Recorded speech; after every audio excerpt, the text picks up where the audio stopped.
I channel people I know. I channel personalities I know. I grew up in the Pacific Northwest. I grew up on the West Coast. So everyone thinks the left coast, that it's very leftist and progressive. In the urban centers, yes. In the Pacific Northwest, the second you get out of the urban centers, you're in the middle of Dixie. And literally because of the mass migration from Appalachia to the Pacific Northwest during the Great Depression, because the timber boom was still going, and then later in the 60s during civil rights and everybody, moving, there was two major migrations that happened.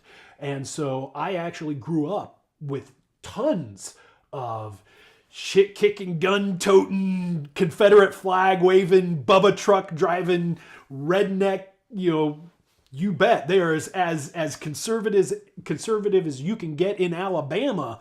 They were up there in Oregon too.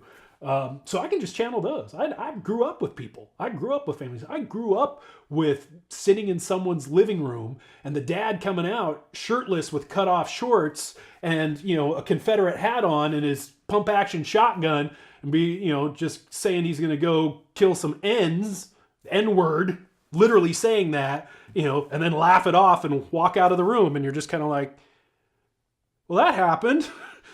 All right. It's like Stephen King in Maine. Yeah, exactly. Yeah, it is.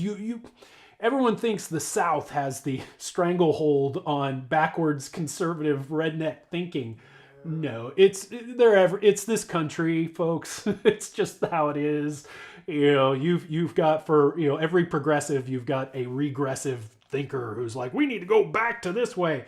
And it doesn't matter if you're in Alabama or Wisconsin or Washington or New York, or anywhere. Anyone who's lived in a rural setting will say, oh yeah, I know that guy.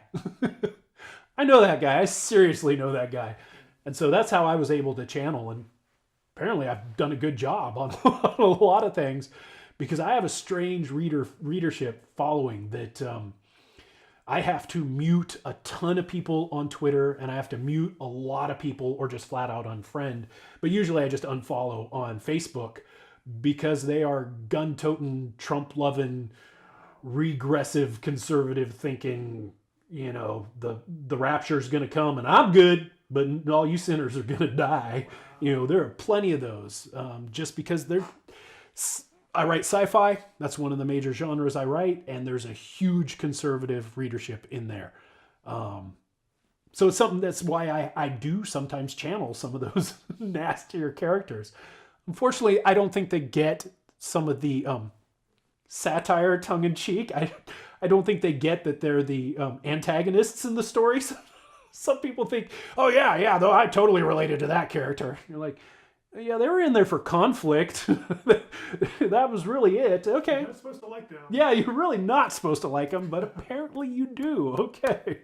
So, yeah.